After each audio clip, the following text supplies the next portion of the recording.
Welcome to today's webinar sponsored by... The broadcast is now starting. All attendees are in listen-only mode.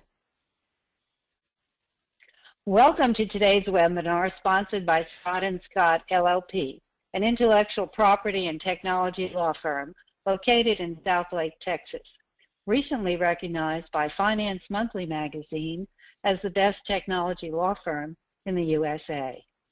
Your presenter, Julie Mockel-Fulks, partner, has been leading a team of attorneys in representing and defending clients in legal matters relating to information technology. Today's presentation will be recorded, and you will receive a link to the recording in the next few days. Please enter any questions in the questions box, and Julie will answer as many as time allows.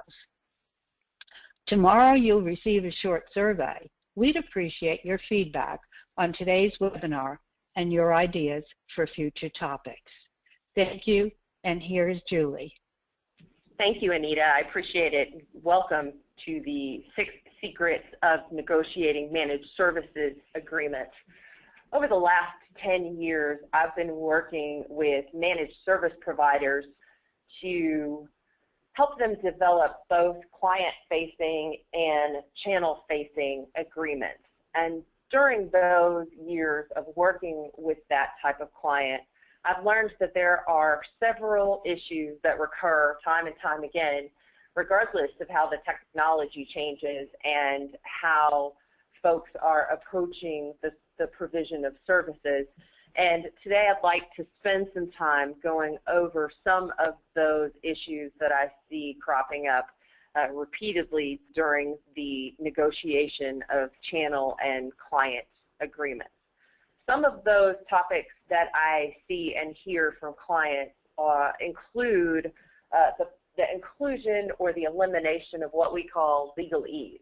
And I'll go through some examples with you all about what I mean when I say legalese, you may already know, and how to eliminate or focus on reducing legalese. We're also going to talk about service level agreements and service guarantees, response times, that sort of thing, whether those guarantees are needed, whether they are required by your customers to get the job and to perform the job, and how you manage to those guarantees or those customer expectations. We'll also talk about why it's important to both include the services that you will be providing, and if it's commonly misunderstood based on the type of arrangement you have, it's sometimes important to also include the services that you will not be providing. And we'll go over that a little bit.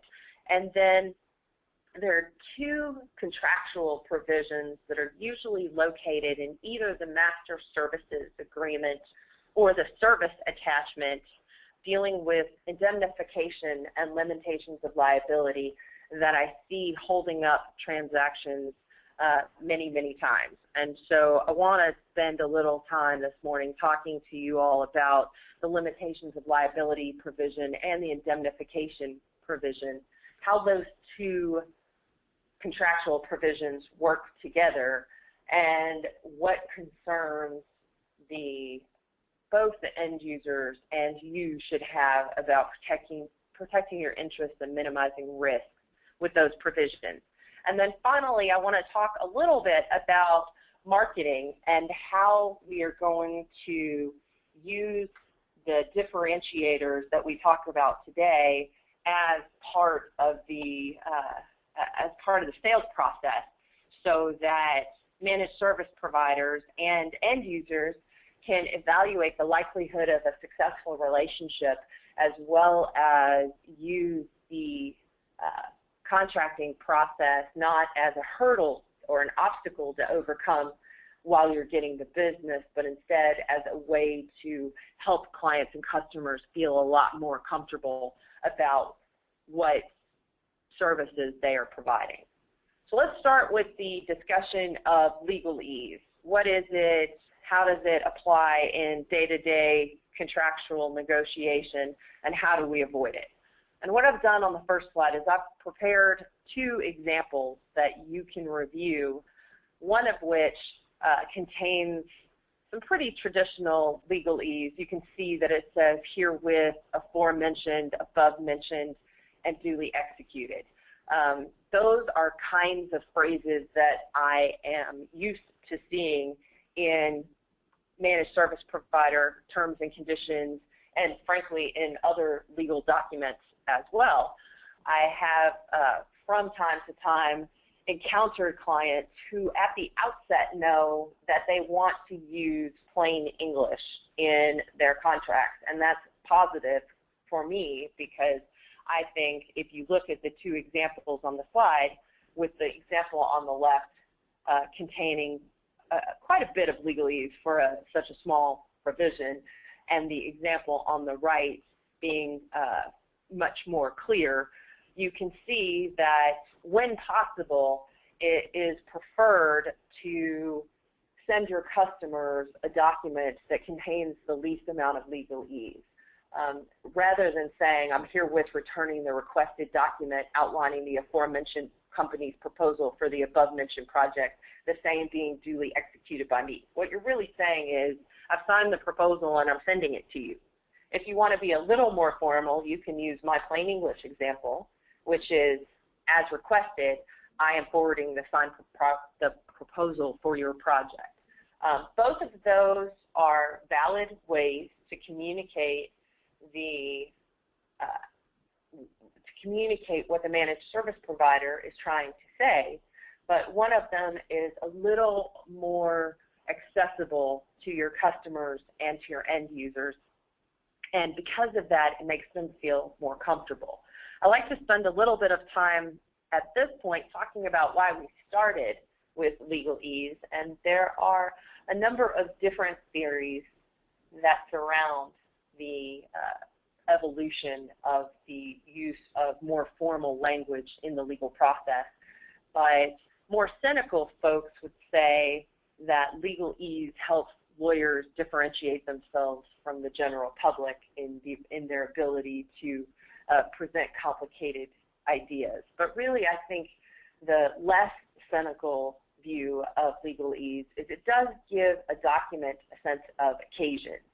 And sometimes when people are treating a situation or a document more informally by using plain English, they also become extremely brief in their descriptions. And when you become too brief, you leave out material parts of the document. So you want to make sure that if you're working with your clients and they have, or you're working on your own document, and you are trying to include plain English or plain language in the agreement, make sure you are still covering the legal issues and the clear communication doesn't result in brevity on the items that you really need to cover. One of the pros that I see for legalese is it does cover the eventual or potential outcomes that parties might face. And so when you are, for instance, in a legal description of property, you're not going to be able to adequately communicate that without some sense of hard to understand language that's typically used in legal documents. It is less conversational, it is more formal and gives you a sense of the magnitude, but on the other hand, legalese is very hard to understand.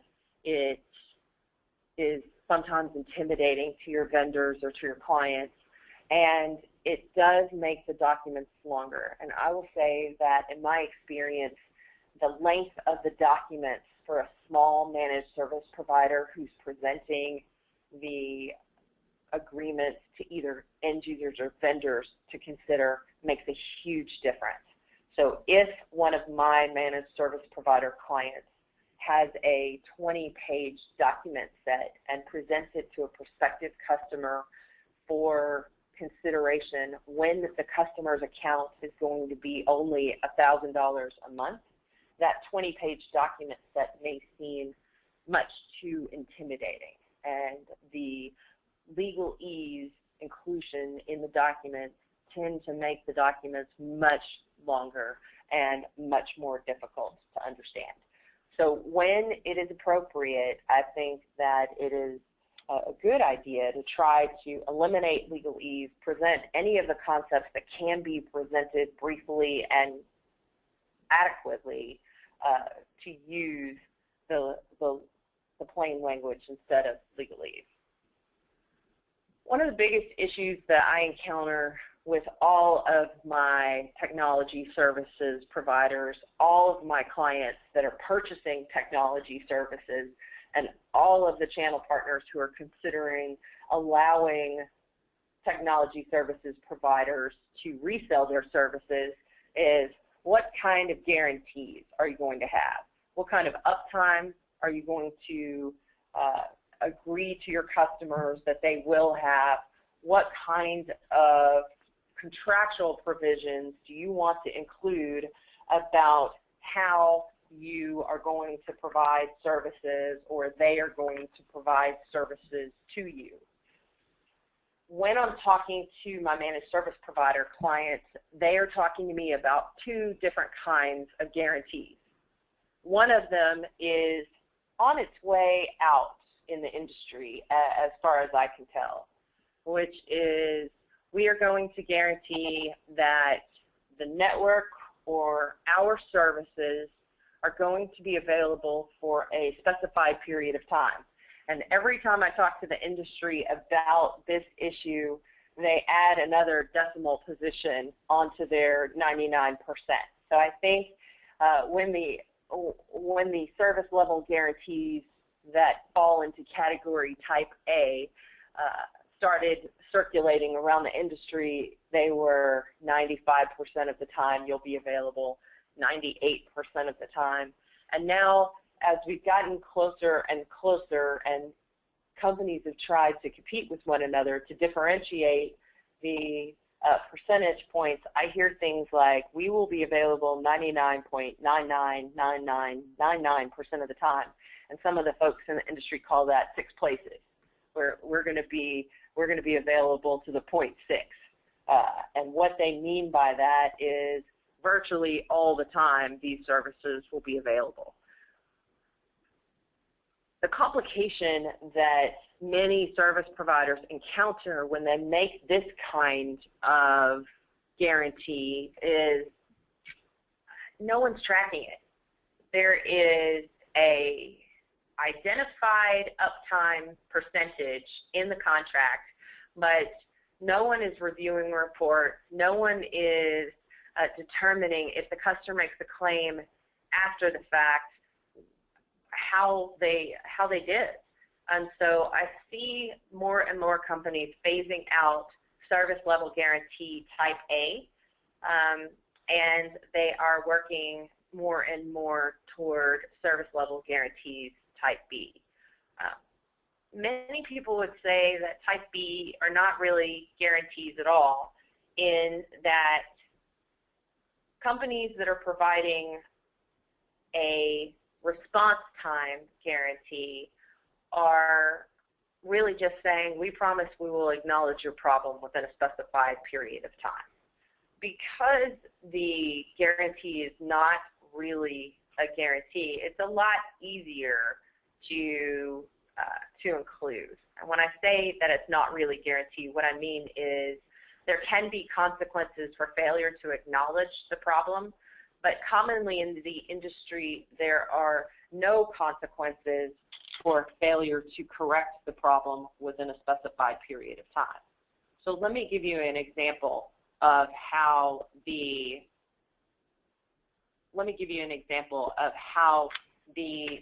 information could be communicated.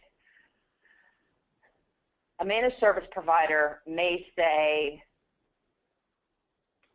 we will respond to our gold customers within 4 hours on a non-critical outage and within 1 hour of a critical outage. For similar customers who pay for a higher service level, the let's call it the platinum level, we will respond to a non-critical outage within 1 hour, and we will respond to the critical outages in 15 minutes. One of the problems with this type of a guarantee included in your documentation is we have to be very clear about what response means. Because I can tell you in my firm, if the email goes down, that's a critical outage. And I don't want a response in 15 minutes that says sometime in the next 2 days we will resolve your email issue. What my expectation is you will respond within 15 minutes, and then you will resolve the problem within another 15 minutes. Now, that may not be a reasonable expectation on my end as a customer, and it is certainly not what my service provider meant when they gave me that service level guarantee. So making sure that during the onboarding process, each of the parties is discussing and understanding what exactly the service provider means when it says that it's going to respond and or resolve a problem will help everyone out in the long run. So it is important to make sure that if you are going to provide this guarantee as a managed service provider, you are tracking it, you have the ability to calculate the potential downtime or lack of response, and you're not depending on your end users to make sure that you are performing your job according to your contractual requirements.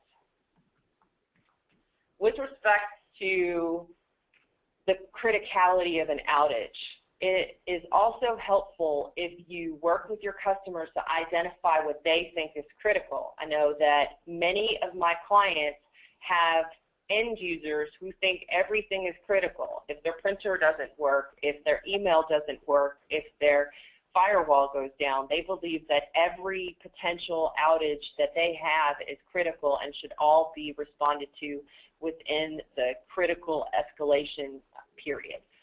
Make sure that if it is unclear and if you're a service provider or an end user who's relying on a not industry standard response, that you are defining it in the contract. With respect to measuring your own performance, it is extremely helpful to have tools in place and to have a process in place where you are calculating this on a periodic basis. We have many of our managed service provider clients who are able to track their response time and send information to the customers saying, we have achieved all of our response times for all of your issues this month, and thank you so much for giving us the opportunity to work with you. It might be administratively burdensome if you don't have that process already in place, but I can tell you it goes a long way. And finally, for those clients that I work with that have seen a failure in their guarantees that they did have, it was important for them to recognize and give the customers credit. And if you do that before the customer asks you for credit, it goes a long way toward making sure that your customer's relationship and vision of you is positive. Once you've included or decided whether you're going to include or insist on a service level agreement, the next thing that you need to do is talk about what services will be included and potentially what services will be excluded. The way I typically like to do this with my end users is work with them on a document that's separate from the master services agreement or the services terms and conditions, however you want to call it. And what I usually do is use a modular approach for these types of engagements. So I will work with the managed service provider to do a master services agreement. The master services agreement is typically somewhere between 7 and 9 pages long. It contains what would traditionally be the terms and conditions. It contains the term of your relationship. Whenever it's possible in certain jurisdictions, I like to include that the master services agreement doesn't expire, so you don't have to keep track of that particular part of your relationship. You don't have to renegotiate it very often, and you can work with the end users and the customers to focus on the part that's most important, which is defining the services that you will be providing in exchange for the payment that your end users or your end users will be making.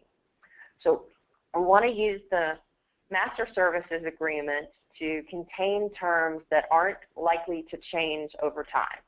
And the kinds of terms that are typically included in that agreement include payment, the payment date, the date that you expect payment to be made, whether it's net 30 or whether it's periodically on the certain time or day of the month, the indemnification provision, insurance provisions, limitations of liability provisions, and those other types of service descriptions are extremely helpful to make sure that we are not in a position where every time we have a change in our business, we have to go revisit the master services agreement to make changes.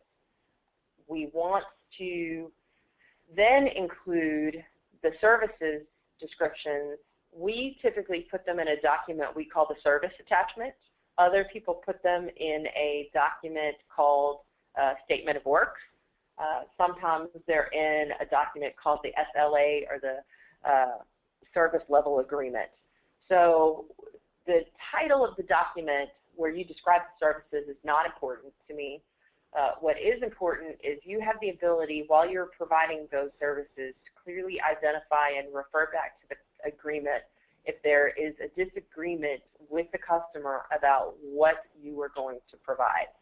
Many of my clients tell me that one of the issues they struggle with concerning end users involves the end users paying a fee. Usually these clients that I'm referring to are among the smaller clients. So these clients pay $1,000 a month and they expect you to resolve any and all issues with the potential, related to the IT infrastructure. So if their child's Xbox doesn't work, in some of these instances, these customers are calling the managed service providers and saying, we need you to troubleshoot this Xbox, or we need you to troubleshoot my daughter's iPhone. And we want to make sure that those kinds of extraneous, potentially extraneous customer calls can be reduced, or at least if we decline at the opportunity to assist the client with those types of calls, we have contractual support for our declination of why we want to not provide those services for the fees that have already been paid. One of the issues and questions that I often hear from lawyers when I present these materials is, isn't it dangerous to include a list of exclusions? Because once you start listing exclusions under the law, it is possible that all other exclusions that are not listed will be presumed included in the agreement. And while that's an excellent point, I typically like to have in the exclusions section a catch-all that says, in addition to all of these articulated exclusions, we will also have we also won't perform any services unless they're expressly listed in this agreement. And that catch-all can help you protect yourself against an expectation that you will be providing services that are not contemplated by the agreement. So in the service attachment, typically we have all of the services that our clients provide listed in the attachment, and then we let the customer use that attachment as part of the sales call to articulate or check off which services the end user is interested in purchasing.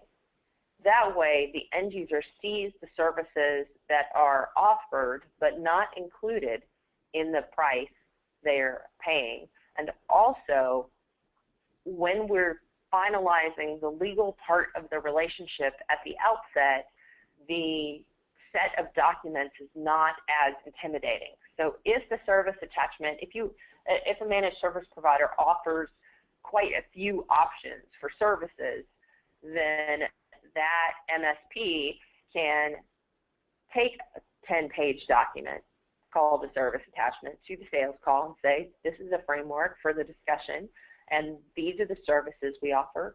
Let's go through and check off which ones you want. And when we include that documentation in the final document set, they've already seen it, it's comfortable for them, and they don't feel like they have to spend as much time or energy reviewing those provisions. Finally, pricing. I like to keep pricing in a separate section as well, because we may want to increase the price every year, and if so, I don't want to renegotiate either the master terms or the service attachment terms simply because I want to have a cost of living increase.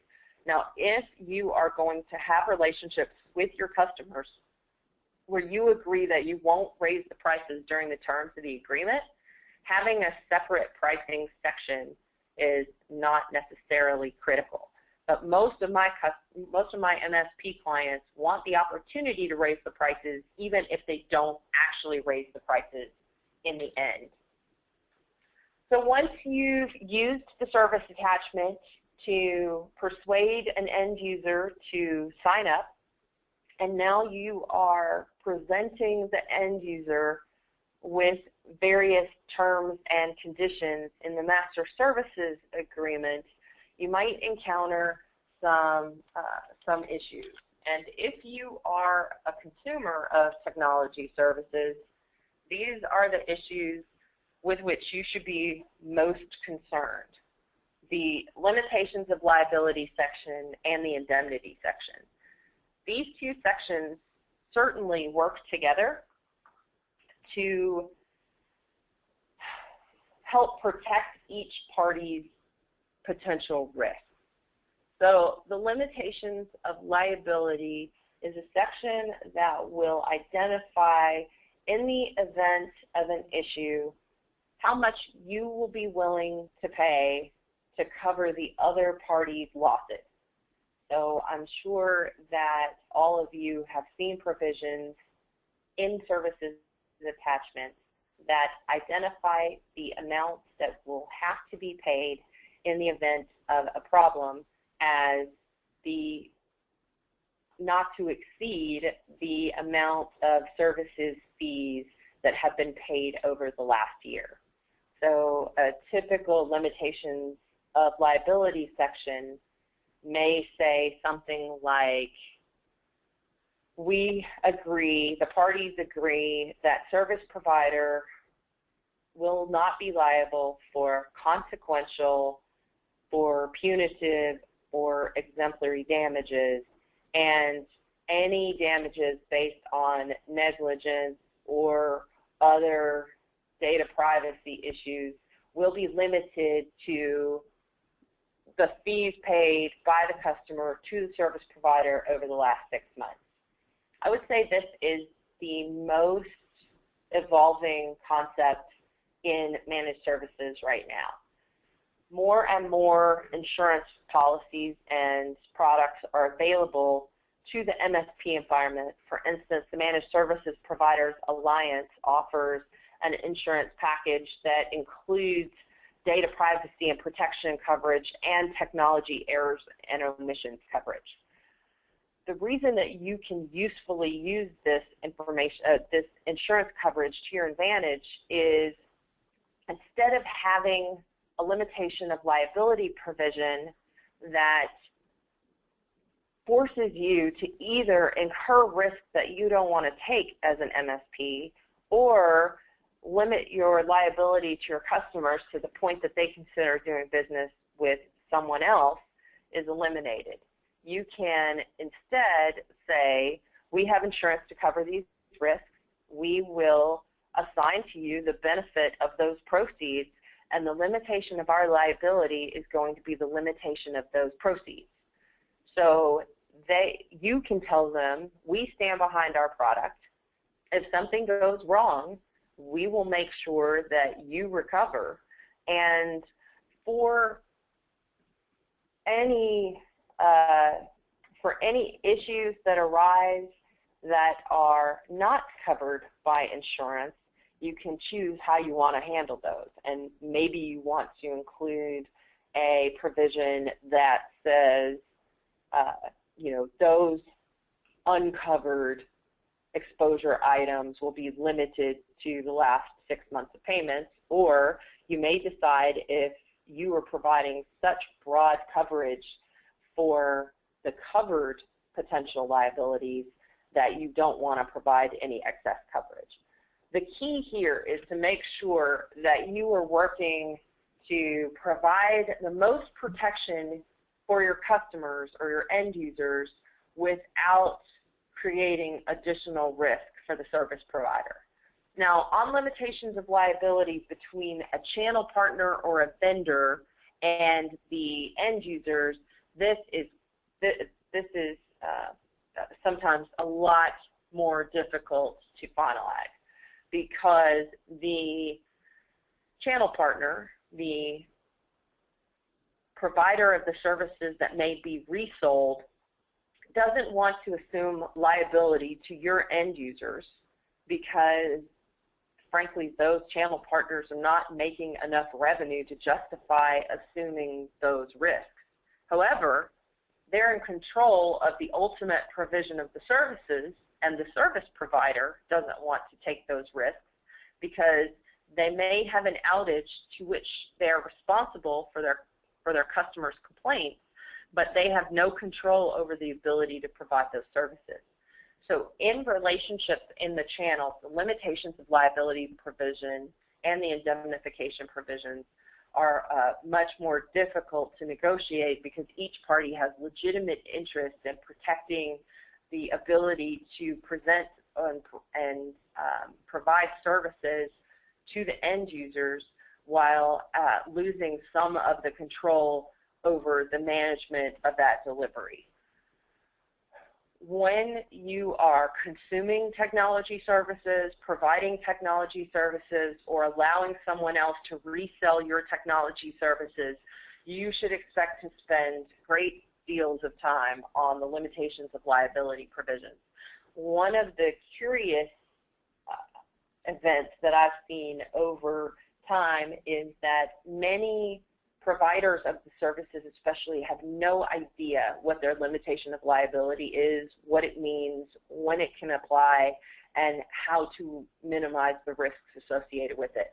Because you may have a badly worded limitations of liability provision that could expose you to risks that far outweigh the revenue you generated from a particular account, you want to make sure that you're spending just a little bit of extra time watching and looking out for those limitations of liability provisions that could be tricky.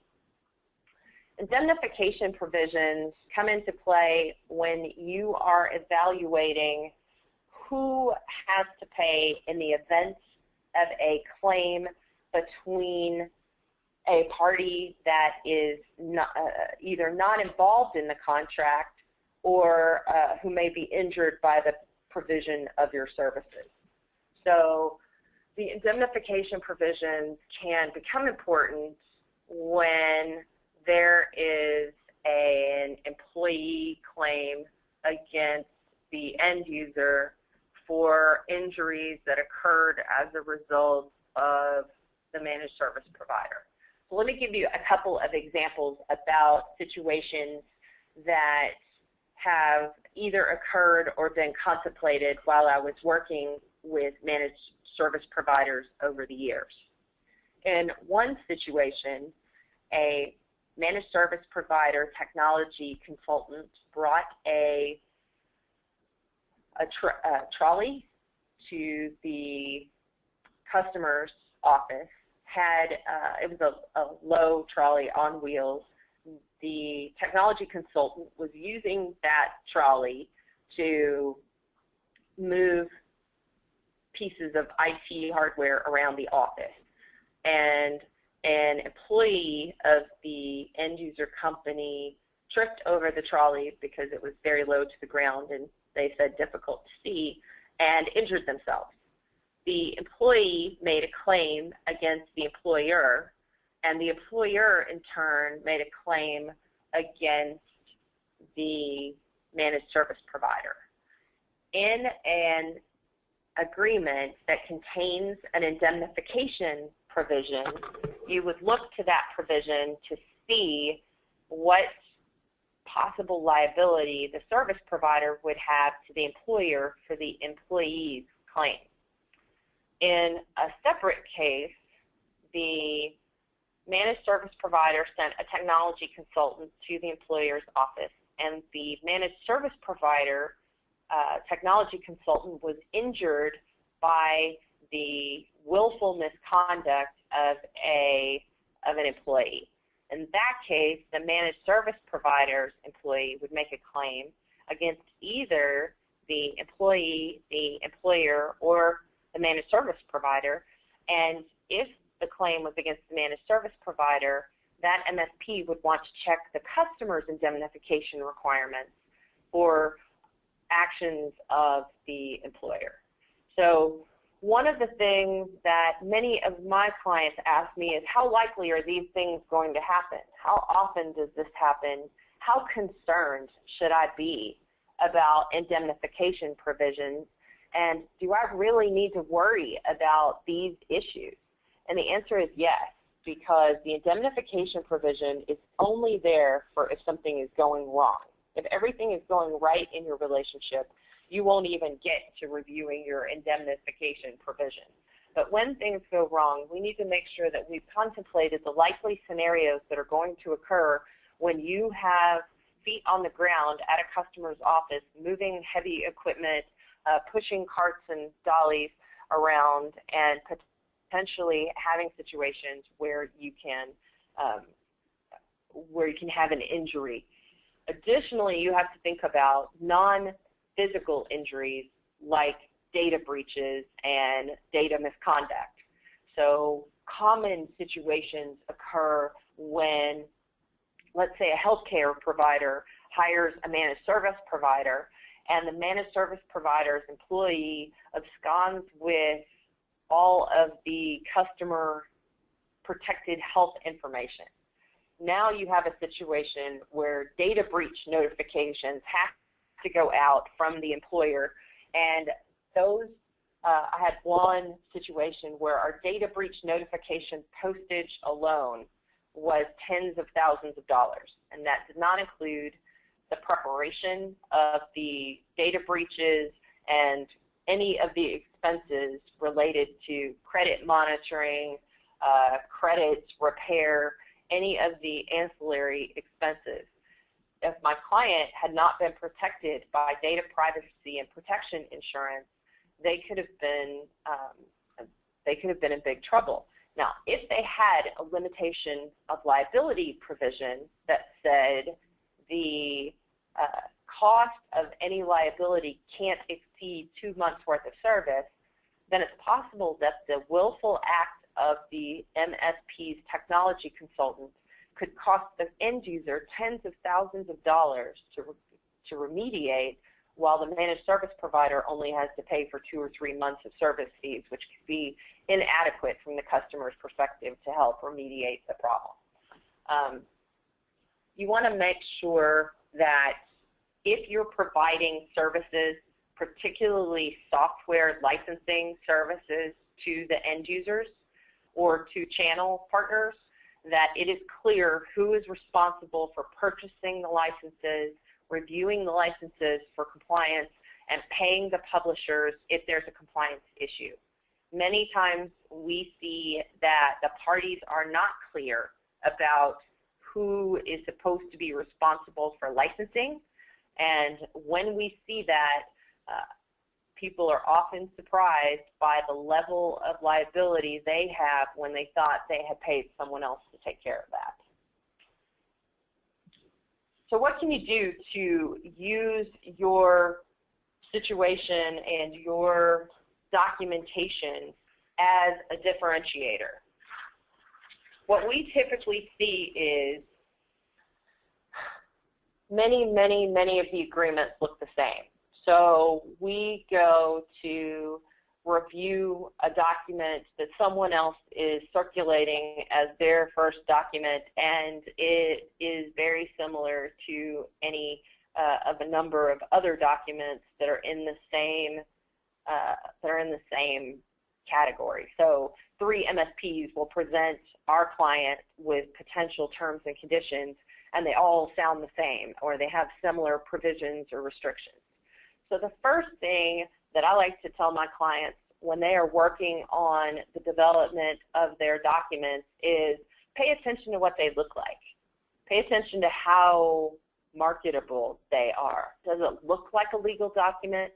Does it remind you of the terms and conditions at the bottom of the Hertz rental agreement that no one is going to read?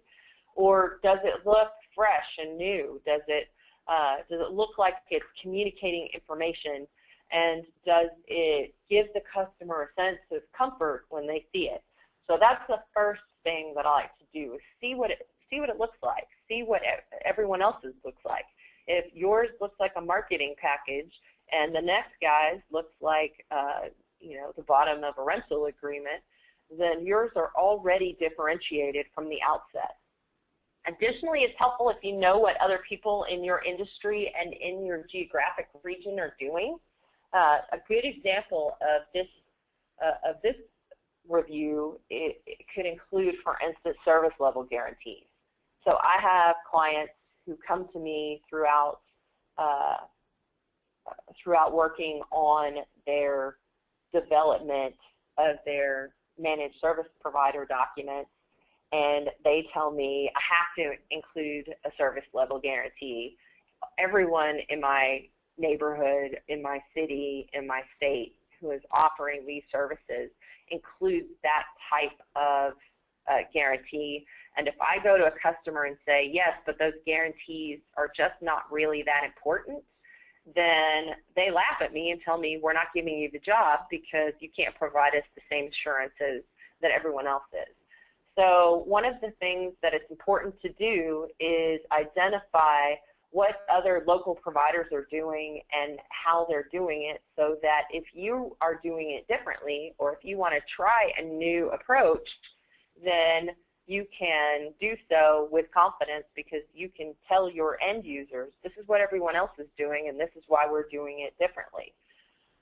If other people have terms that are less favorable, be sure to point that out. And I think the way that that typically goes is if you have a better limitation of liability section, or a more broad indemnification provision, or a better guarantee than everyone else, you want to make sure you are telling people that those are your differentiators. I see a lot of times where both customers and providers are trying to insert one-sided provisions in their agreements. So many providers, with respect to choice of law, which is what kind of law is going to govern a dispute about the contract, penalties, interest, dispute resolution, limitations of liability, and indemnity, all of those provisions are often presented in a light most favorable to the provider, or the party with the most bargaining power in the discussion.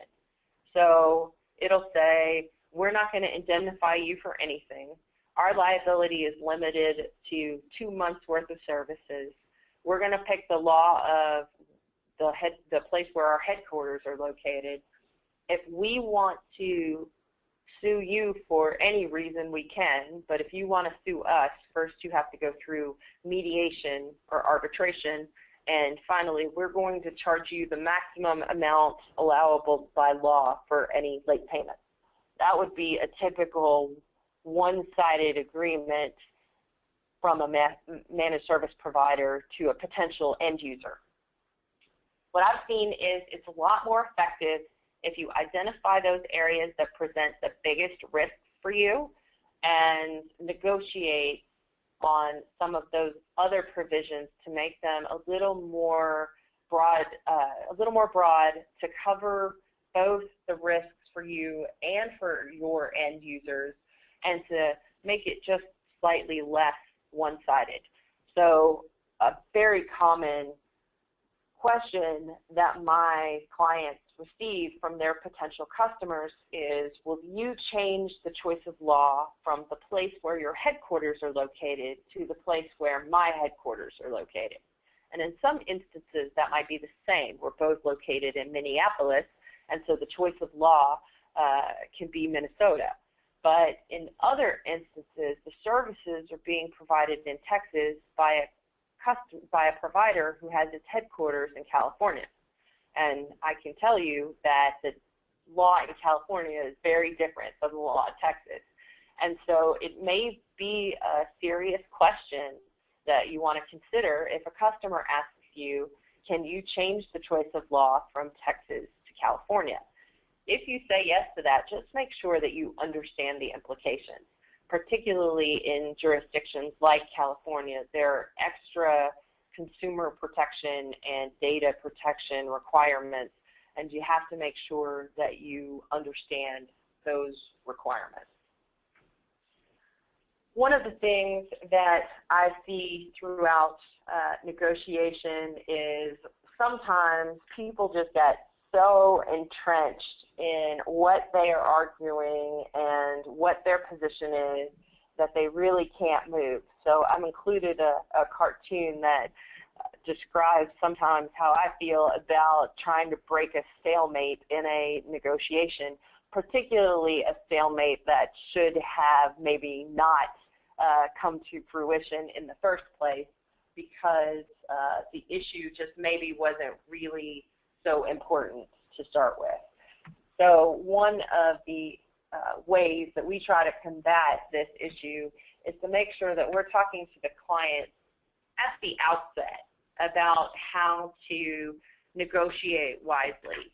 So when I said that a customer may come to you and ask you about replacing the choice of law provision in a document, it may seem like that is a very easy and quick issue that the managed service provider should just agree to.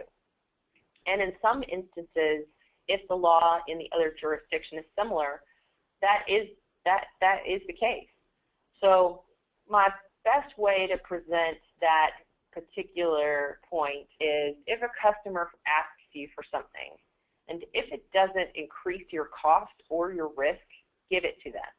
And sometimes in the negotiation, my clients especially are constrained by why the customer is asking for a particular issue. They want to get to the bottom of the request, why they're asking, what they need it for. And, you know, honestly, if the customers are asking for something and it's something you can easily give them, my recommendation would be to give it to them.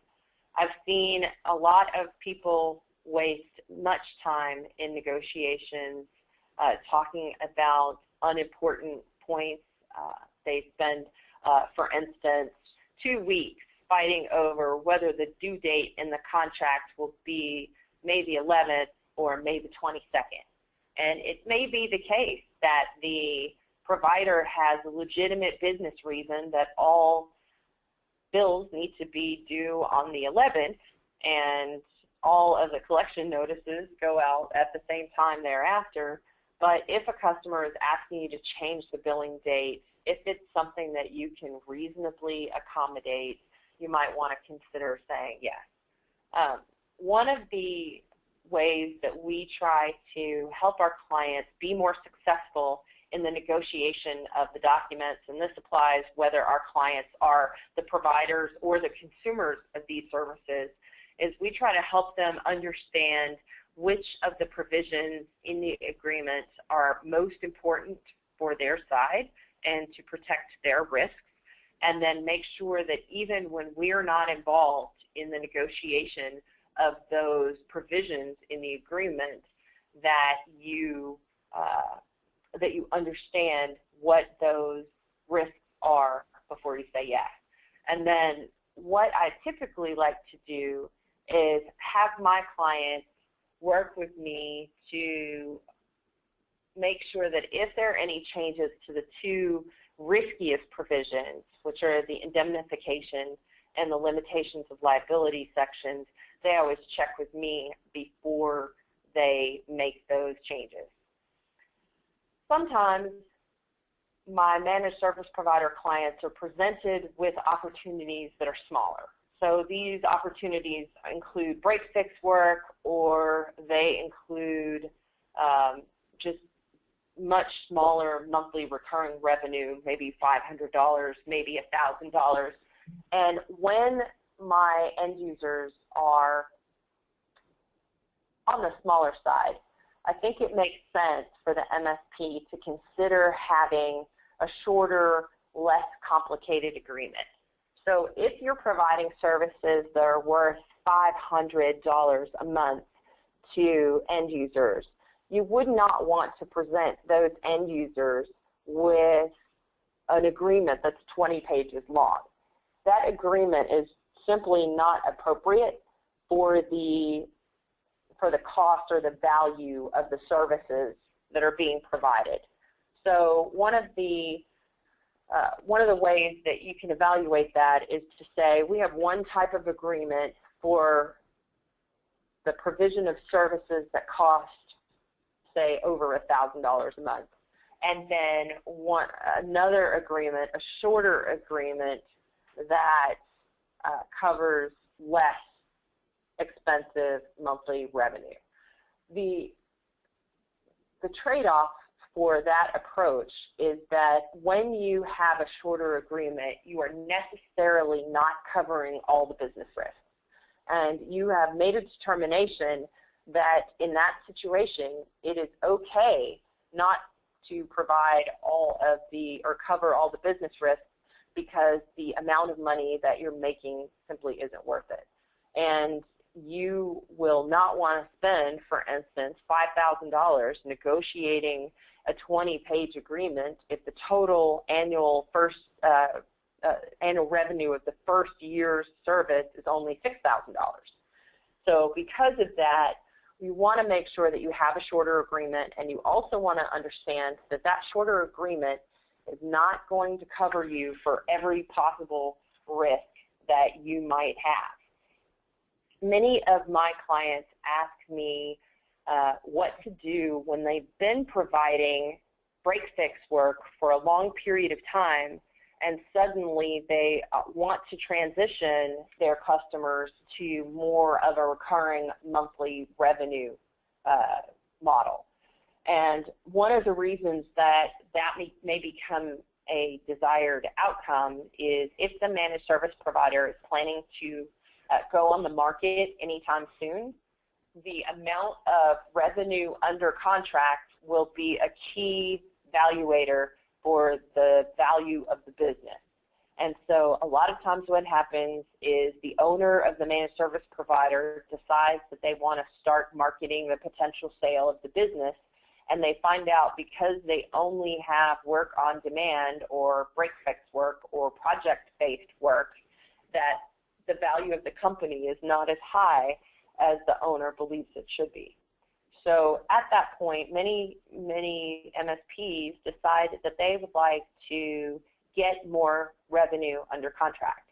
And so one of the questions I'm often asked about this topic is, if I have been providing services without any kind of written agreement, or with a different agreement, or with a project-based agreement, and I want to convert my clients, how can I do that without alienating them or running them off? And so one of the answers I give to all of my clients is see if there's a way that you can make the new agreement a value proposition for your end users.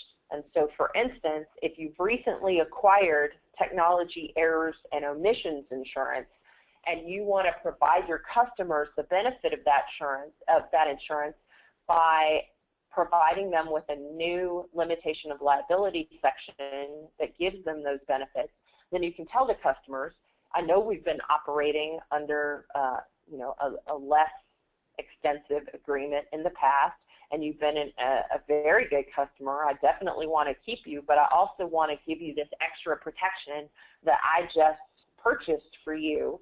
And because I'm trying to give you this added benefit, we need you to sign up on a monthly basis. And so if you can make it a positive, if you can differentiate wisely, if you're able to include provisions that benefit both parties, particularly the indemnification and the limitation of liability section, and you make sure that you're clearly articulating what services you will be providing and what services you will not be providing, all of that wrapped in a package that's provided with more plain language than Legalese, then I think that you will have mastered the 6 secrets to negotiating managed service provider agreements. I have just a couple of minutes for any questions that the group might have. To ask a question, you can type it in. I'm able to see the questions on the screen, and if we have any questions, I can take a moment to answer those before we sign off. So I don't have any pending questions right now. I will take a look. I'll take a look for another second or so. Okay, if you do have any questions, feel free to email them to Anita Scott. I did see one question that popped up. What about warranties? Warranty for workmanship, a warranty of fitness for a particular purpose. The type of warranties that should be requested or offered, depending on whether you're buying or selling the services or reselling the services, are really going to be highly dependent on the types of services that are being provided. So if the customer requires you to warrant that your product is the best product or the proper product, I should say, for a particular purpose, then you want to make sure that you've clearly identified what you're warranting and what you're not.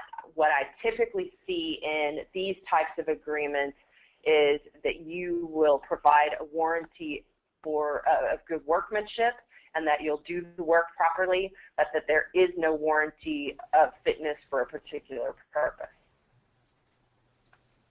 All right, thank you all so much for joining the webinar today. It was an honor to present these materials to you, and I look forward to the opportunity of presenting again in the future. Thank you all so much.